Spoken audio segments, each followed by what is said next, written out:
Sabendo que o movimento é uniforme, eu posso concluir que a norma da velocidade é constante.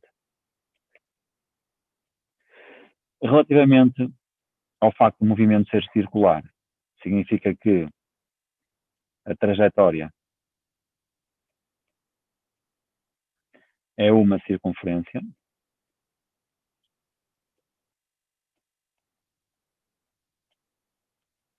Vulgarmente, o movimento circular está integrado num conjunto de trajetórias. Qualquer trajetória que não seja uma linha reta é uma linha curva, e, portanto, nós temos as trajetórias que são curvilíneas. A trajetória circular é um caso particular dentro das trajetórias curvilíneas. Como é que nós podemos, do ponto de vista energético, analisar esta situação? Ora bem, primeira questão. Nós sabemos que, se o movimento é circular, então a velocidade não pode ser constante. Por que motivo?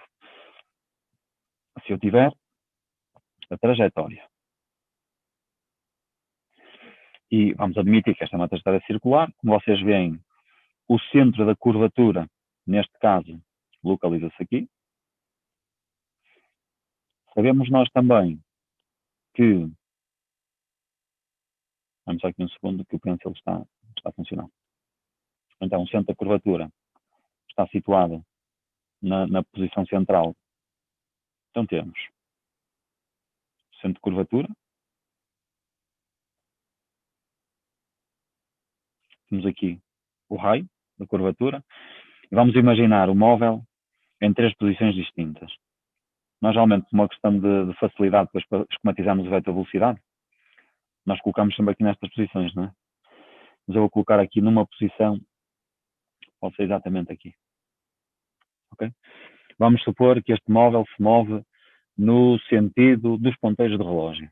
Portanto, esta será a posição A, esta será a posição B e esta será a posição C.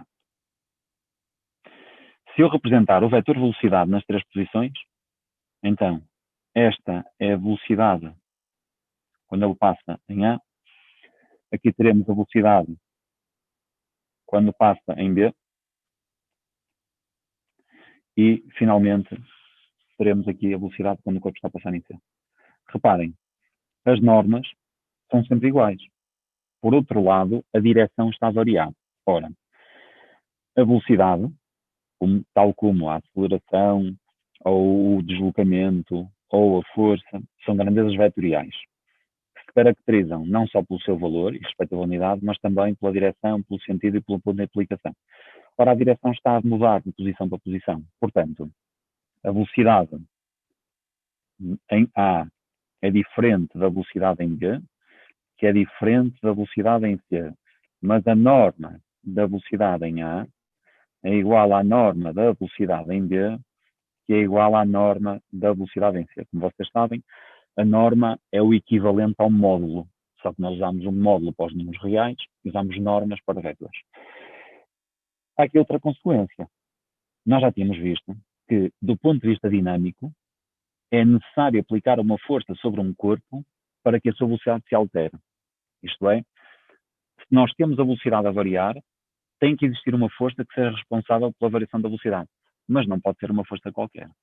Esta força tem que alterar a direção da velocidade, mas não pode alterar o seu valor. Como é que nós agora interpretamos a descrição desta força? Bem, nós sabemos que se a força não altera o valor da velocidade, então há uma grandeza, que a energia cinética também não se altera. Nós sabemos que a energia cinética se calcula por o meio da massa vezes o quadrado da velocidade do centro da massa do nosso sistema. Então, a variação da energia cinética é igual ao meio da massa vezes a velocidade do fim menos a do início ao quadrado. Neste caso, vamos interpretar a velocidade do fim e do início como sendo, por exemplo, entre os pontos AB ou AC, tanto faz. Como o valor da velocidade não se altera, ou seja, se a norma da velocidade é constante, isto significa que a variação da energia cinética vai ser igual a zero.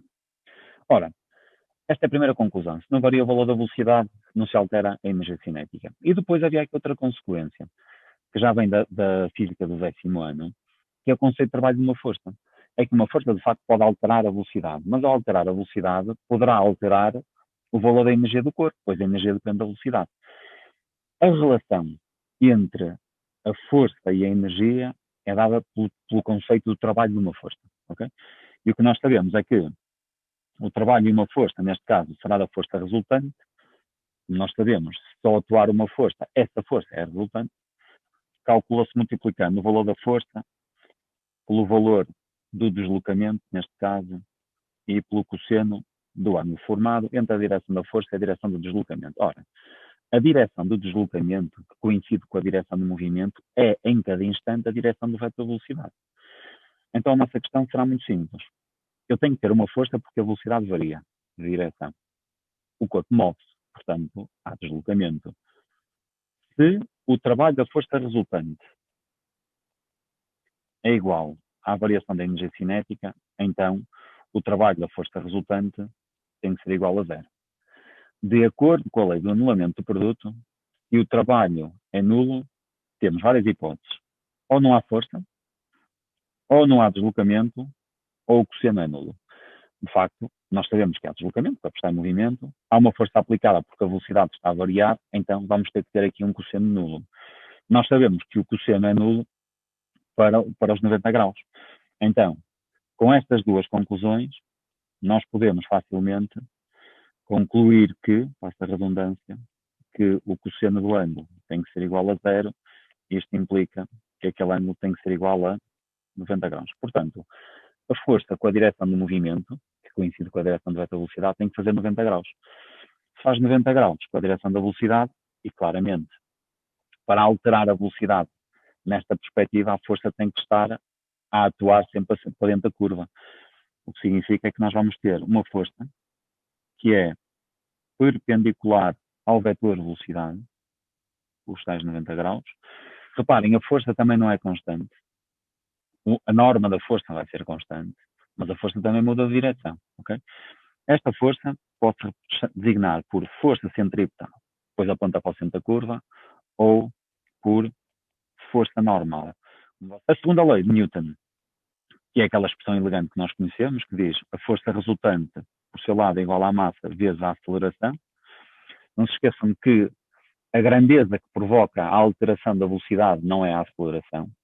A aceleração é uma grandeza que nos dá uma ideia relativamente à rapidez com que a velocidade está a variar. Portanto, um corpo que tem uma grande aceleração não é um corpo que tem que alcançar grande velocidade. É um corpo cuja velocidade varia muito rapidamente. Bem, neste caso em particular, a força resultante é igual à massa vezes a aceleração. Então, de uma forma muito simples, nós dizemos que a força centrípeta será igual à massa vezes a aceleração centrípeta ou aceleração normal. Portanto, nós vamos ter na mesma direção e sentido de que a força, teremos a aceleração, pode ser centrípeta ou aceleração normal. Okay? Não se esqueçam que aqui também a aceleração não será constante, será constante em norma. Relativamente a este assunto, surge sempre uma dúvida, que é, bem, então o movimento é uniforme. Então a velocidade não varia de valor. Então, se não varia de valor, eu aprendi nas aulas anteriores que a aceleração se calcula por ΔV sobre ΔT e, portanto, neste caso, então a aceleração tinha que ser zero. Pois, de facto, nós sabemos que há duas componentes da aceleração, sendo que cada uma delas irá avaliar a rapidez com que a velocidade varia numa dada perspectiva. O que é que eu estou aqui a dizer? Então nós temos a aceleração, e a aceleração pode ser subdividida em aceleração tangencial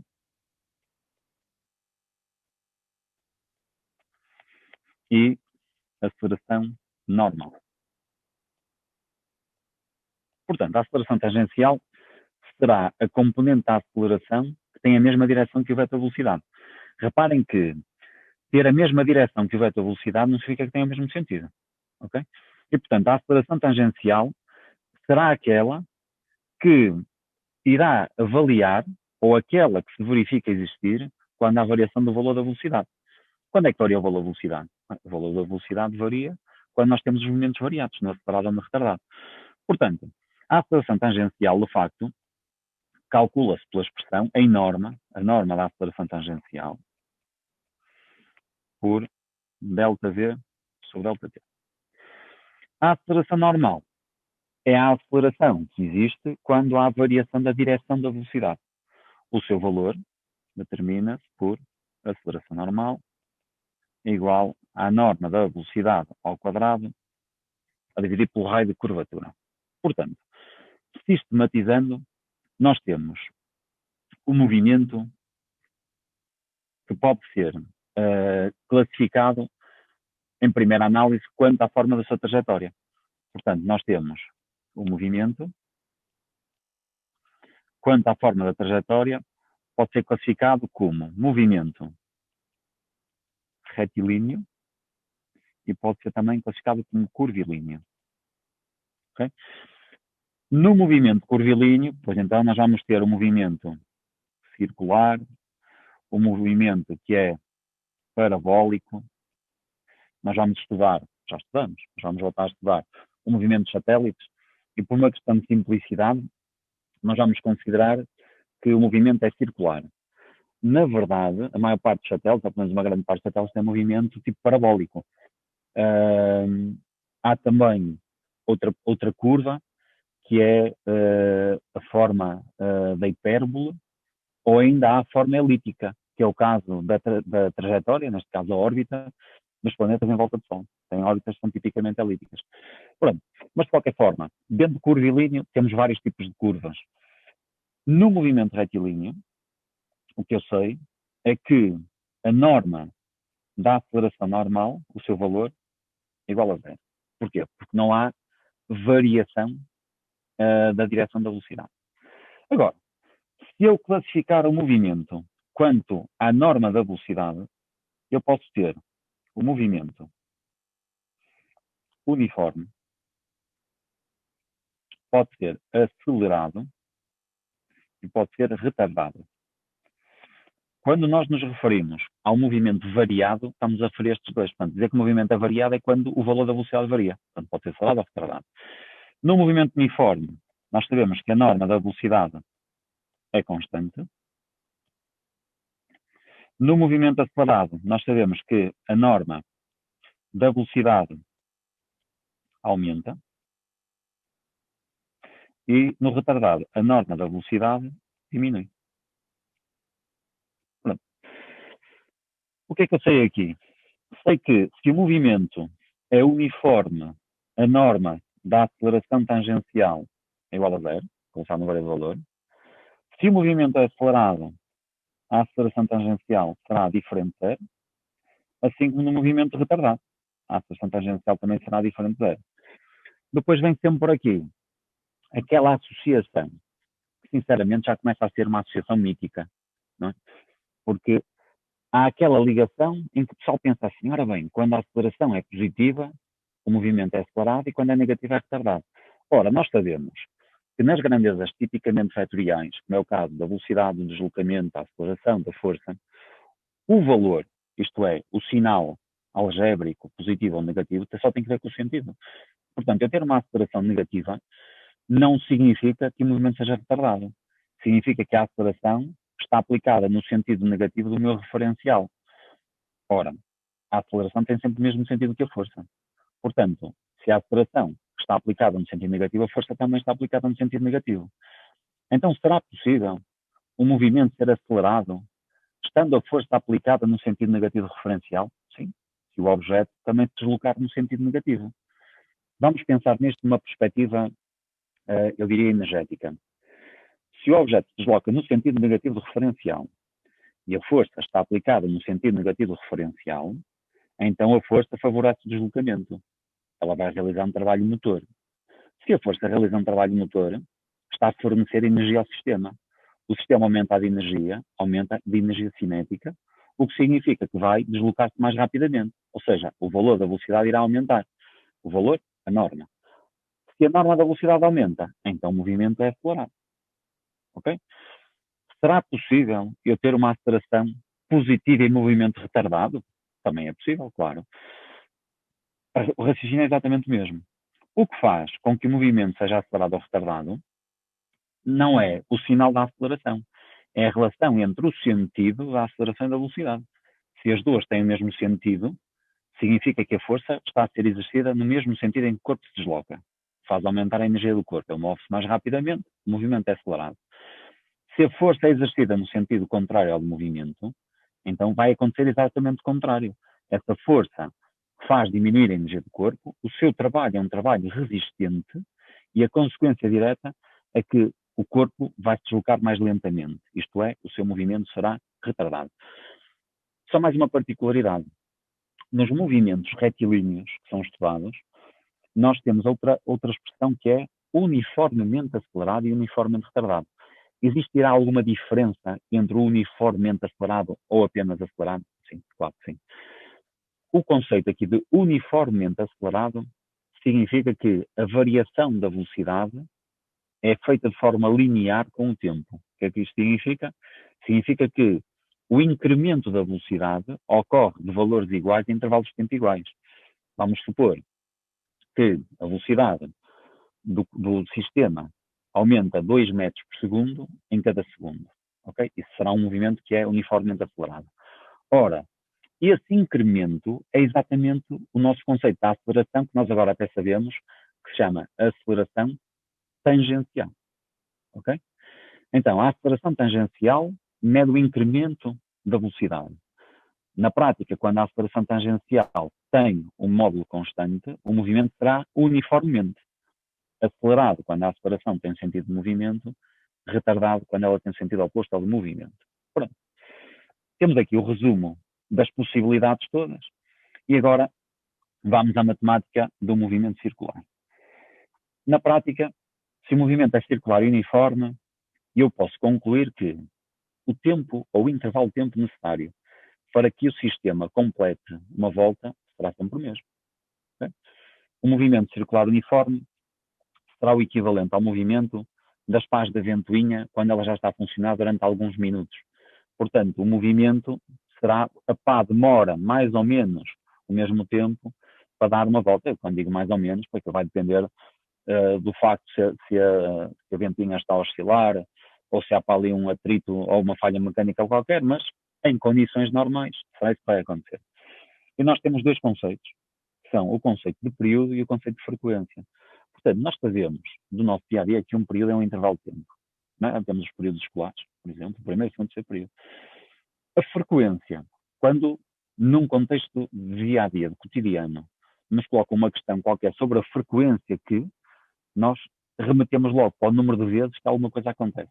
Portanto, no caso do movimento circular, o período é o intervalo de tempo necessário para que o movimento se repita, isto é, para que decorra uma volta completa.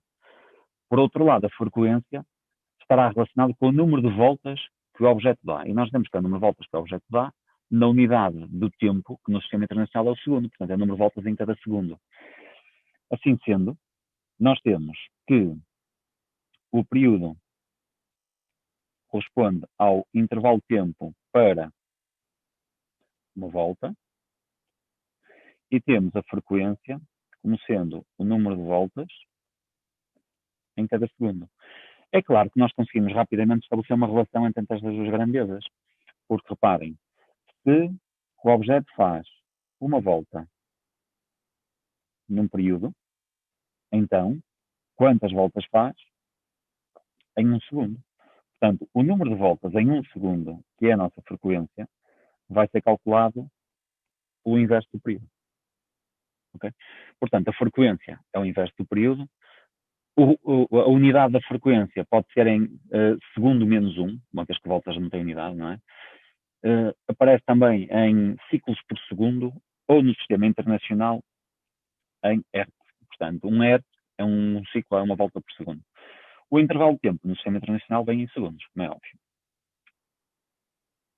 Outras grandezas que nós precisamos aqui determinar.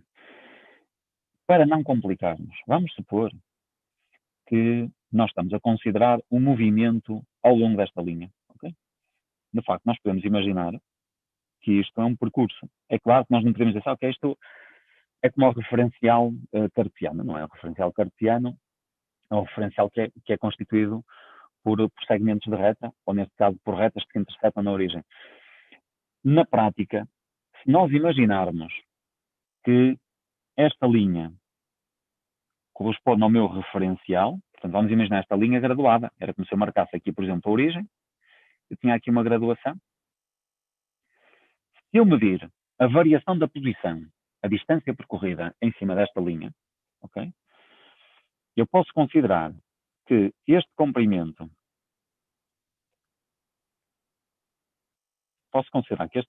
aqui é uma espécie de deslocamento medido sobre a trajetória. E eu vou-lhe chamar ΔF. Não posso chamar ΔX nem ΔY porque não se trata de um segmento. Okay? Por outro lado, cá ao centro, usando exatamente o mesmo raciocínio, nós sabemos que quando este ponto se desloca da posição A para a posição C, o arco que ele vai descrever tem um valor, um comprimento de ΔS, e ao centro, o ângulo que nós vamos ter aqui terá um valor, chama-se aqui, em física, nós chamamos isto de deslocamento angular, e este deslocamento angular nós vamos chamar-lhe delta θ.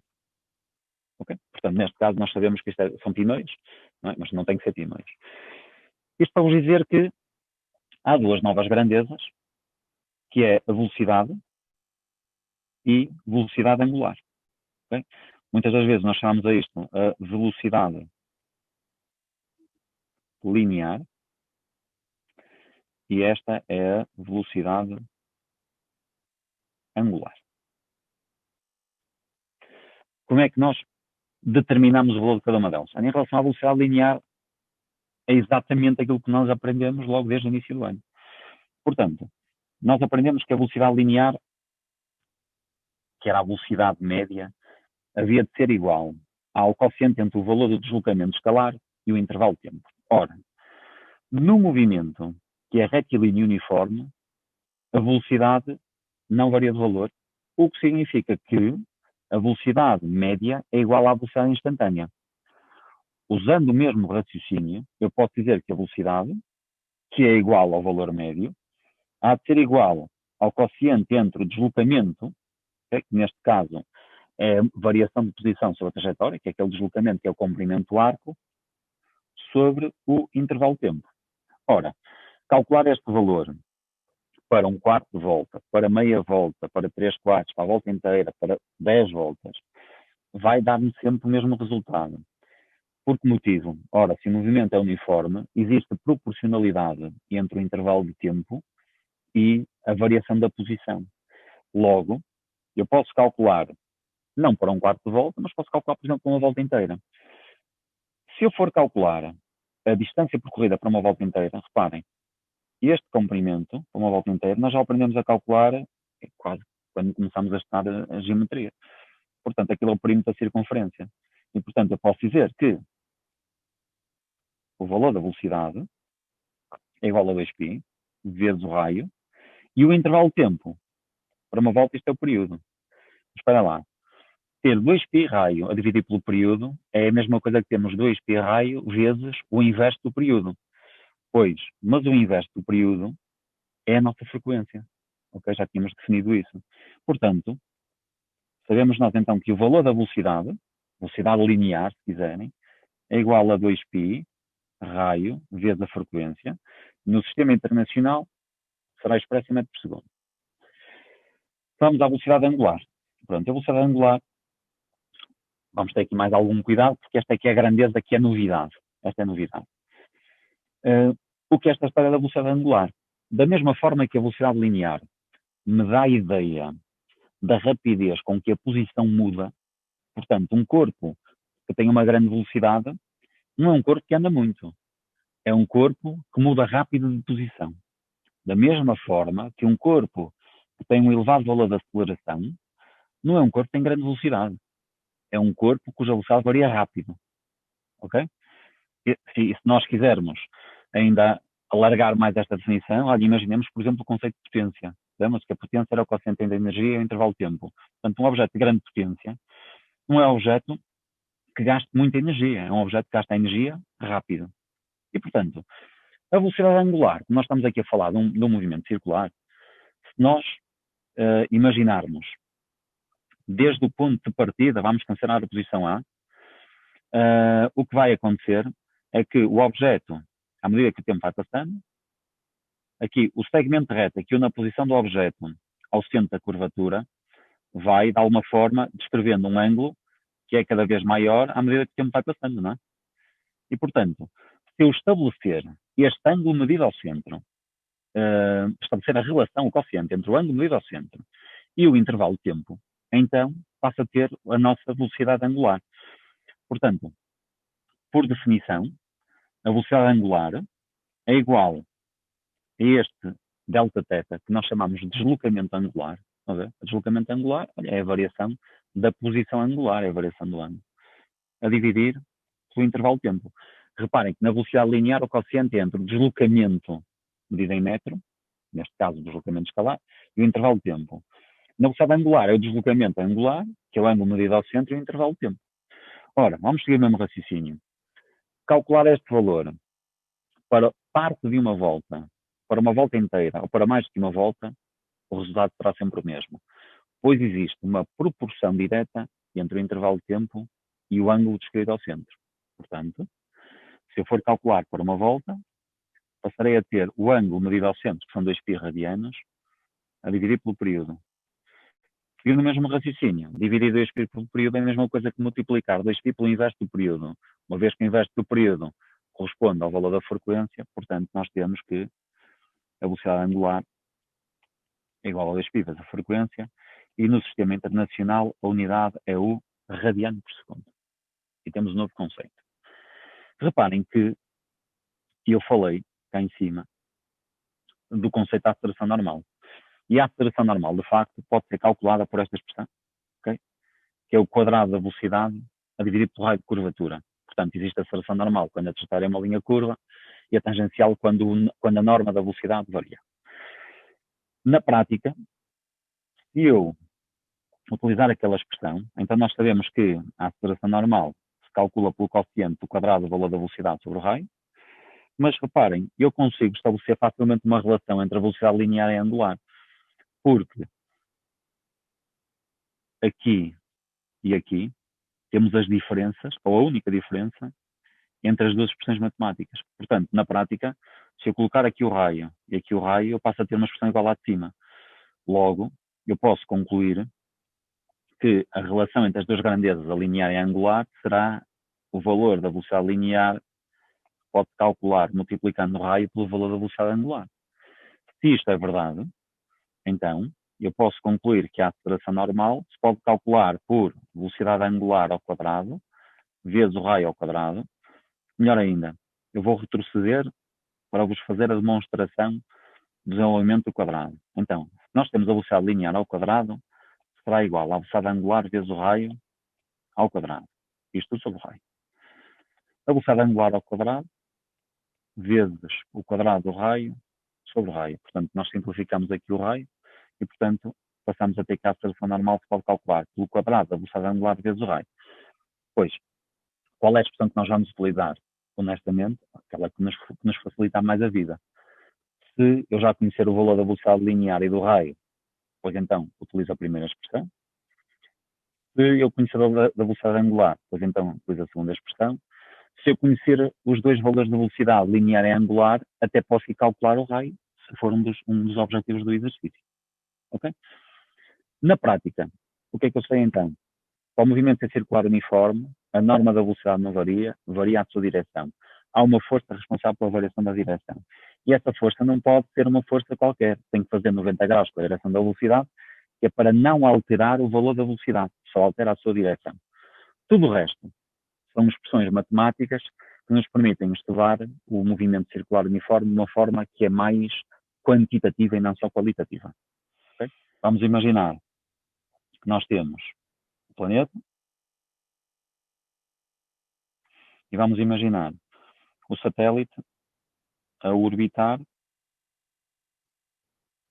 em torno do planeta, ok?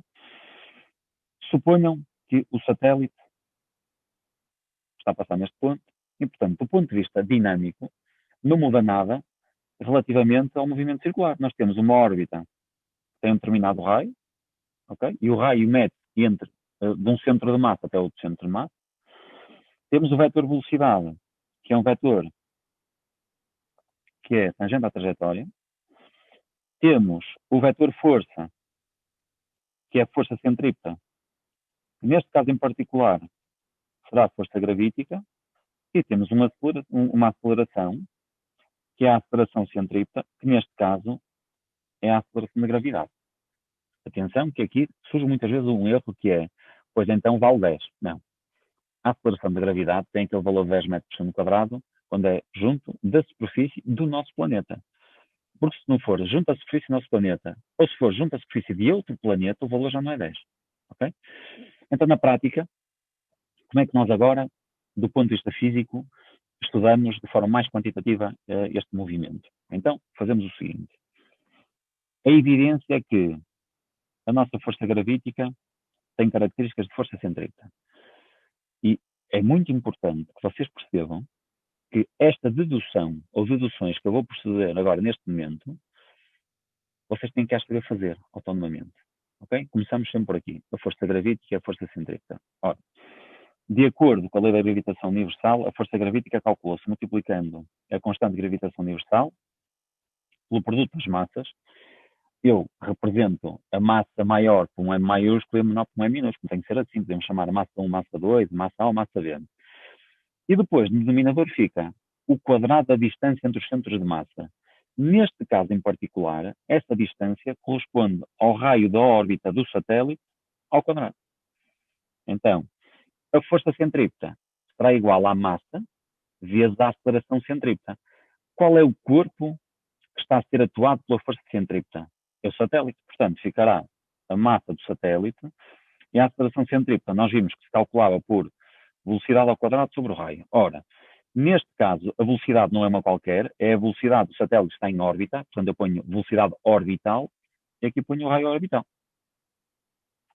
Esta é uma constatação. O que eu vou fazer daqui para a frente é apenas criar diferentes expressões matemáticas que são todas derivadas daqui. O objetivo não é que vocês as conheçam de memória, mas que saibam como chegar até elas para, caso sendo necessário, as possam utilizar. Portanto, vamos começar por simplificar esta expressão. Nós podemos simplificar a massa do satélite e podemos simplificar o raio orbital aqui com o quadrado. Depois desta simplificação feita, nós ficamos já com uma primeira expressão, que é a velocidade orbital, que será calculada pela raiz quadrada da constante de gravitação, vezes a massa do planeta, sobre o raio orbital. E esta expressão é muito importante porque nos permite ver que a velocidade com que um corpo orbita uma massa central não depende da sua própria massa. Depende da massa do corpo central e depende da distância entre os centros de massa. Portanto, separa o mesmo raio orbital em torno do mesmo corpo central. Nós colocarmos diferentes objetos, todos eles, para se manterem naquela órbita, vão ter que ter valores de velocidade iguais. Okay?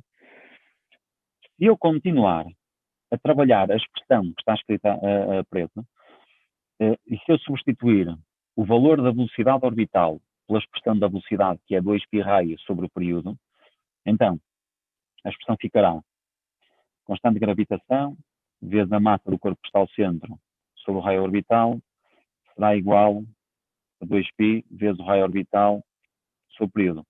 Recordam-se que esta foi uma forma que nós temos para definir o valor da velocidade, que era o perímetro da circunferência sobre o intervalo de tempo de uma volta, que é o período.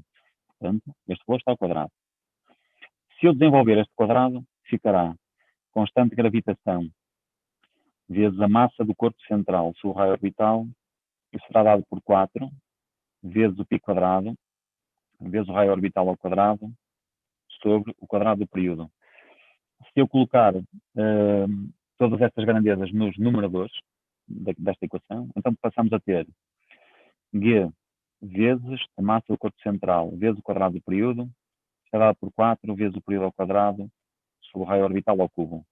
E agora, eu poderei deduzir duas novas expressões, uma que me permite calcular o valor do período do corpo que está a orbitar, neste caso o satélite, ou o raio da sua órbita. Então nós sabemos que o raio da órbita poderá ser calculado através da raiz cúbica de Gm período ao quadrado sobre 4π quadrado, e devemos calcular que o período é igual à raiz quadrada de 4 vezes o π quadrado vezes o raio orbital ao cubo, isto a dividir pelo produto da constante de gravitação pela massa do corpo que está no centro. Agora, há aqui alguns erros vulgares no cálculo destas grandezas, nomeadamente no raio orbital, vulgarmente, o erro que surge é aqui ser colocada a raiz quadrada. Okay? Isto porquê? Porque na maior parte dos cálculos que nós fazemos, de facto, são raízes quadradas. E, portanto, quando nós vemos ali uma raiz, aí vai uma raiz quadrada. Outro erro é não se colocar aqui o quadrado. Okay? Portanto, tem lá o período, até se apresenta corretamente esta expressão, mas depois, a colocar os valores na calculadora, não se faz o quadrado do período. E, finalmente, quando é para calcular o período conhecido do raio, o erro mais vulgar é colocar aqui o valor da altitude em vez do raio orbital, ou então apresentar aquele resultado em quilómetro. Ora, se eu quiser que essas grandezas tenham os resultados nas unidades do sistema internacional, portanto, a unidade de distância, que neste caso é um raio orbital, terá que vir expressa em metro. Qual é a diferença entre o raio orbital, a altitude e sensivelmente? Portanto, nós temos daqui para aqui, isto é o raio do planeta, da superfície do planeta até à órbita, temos o raio orbital e o conjunto destes dois, peço desculpa, do limite do planeta até à órbita, passamos a ter a altitude e aqui passamos a ter o raio orbital. Portanto, na prática, nós dizemos que o raio orbital há de ser igual à altitude mais o raio do planeta. Não se esqueçam que estas grandezas têm que vir expressas em metros. Okay? Caso contrário, depois, quando vocês estão a fazer o cálculo, a ordem da grandeza do resultado será sempre diferente. Temos agora três expressões. E o último conceito teórico que frequentemente é solicitado é quando se está a estudar não um satélite qualquer, mas um satélite geoestacionário. Então, primeiro conceito. Um satélite geoestacionário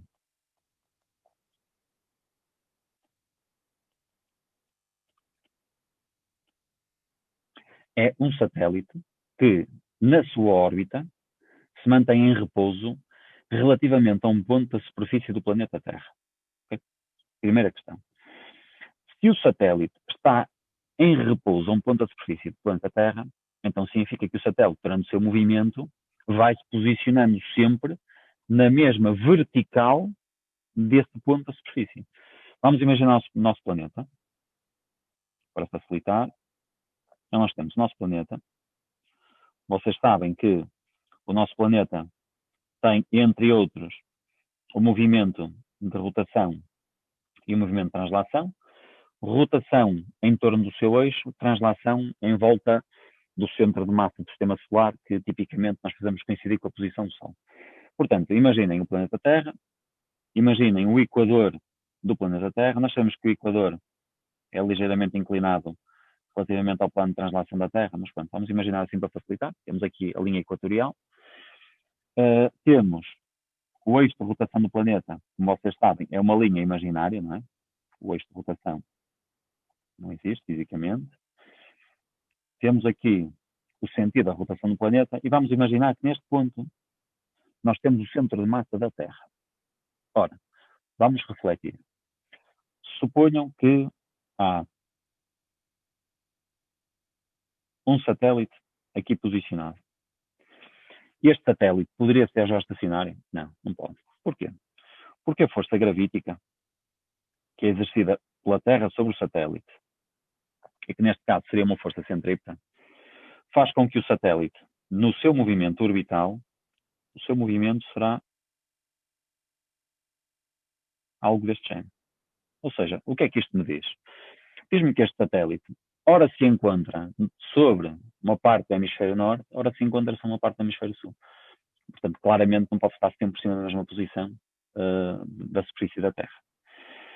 Se nós seguimos esta linha de raciocínio, como é que tem que ser o plano orbital do satélite para sequer que exista a possibilidade de ele estar sempre por cima da mesma posição da Terra? Ora, esse plano tem que estar alinhado com o plano do Equador. Vamos imaginar agora a linha aqui, o Equador, uma posição na superfície da Terra, aqui sobre o Equador, e vamos imaginar um satélite, por exemplo, aqui. Okay? Ora, a força gravítica que é exercida sobre este satélite, que é uma força tipo centrípeta, de facto, fará com que este satélite se desloque em torno do centro de massa do planeta Terra. Portanto, o satélite fará um movimento que será qualquer coisa assim. Okay?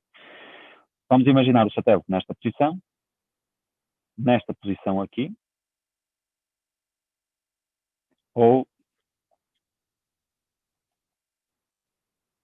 nesta posição aqui. De facto, nós vamos ter a força gravítica, sempre com características de força centrípeta, isso vai fazer com que o satélite, de facto, consiga se manter nesta órbita. Ora, se o satélite conseguir realizar a sua translação sobre a superfície da Terra, com velocidade tal que se mantenha sempre na mesma vertical, então este satélite estará em repouso em relação àquele ponto da superfície da Terra, portanto, é um satélite que é geoestacionário. Portanto, relembro, um satélite geoestacionário tem que concluir uma translação em torno da Terra no mesmo intervalo de tempo em que a Terra realiza uma rotação sobre o seu eixo, portanto, 24 horas. Tem que estar sobre a linha equatorial e o sentido do movimento tem que ser o mesmo da rotação do planeta. Okay? Ou seja, o período terá que ser de 24 horas, que no sistema internacional será de 24 vezes 60 vezes 60, dá aquele valor mais conhecido, que são 86.400 segundos. Logo, a velocidade angular do satélite ou de um ponto da superfície da Terra será igual a 2π sobre o período. Isto tem o valor de 7,3 vezes 10 elevado a menos 5 radianos por segundo. Ok? Mas eu ainda consigo fazer melhor do que isto. Como se trata de um satélite geoestacionário, eu tenho o valor do período, mas também sei qual é a massa do corpo central, que é a massa do nosso planeta, ok? Que é a massa da Terra. E, portanto, vejam bem o que é que nós conseguimos fazer. Vamos começar por aqui. Vamos determinar qual é o valor do raio orbital deste planeta. Peço desculpa, o raio orbital do satélite.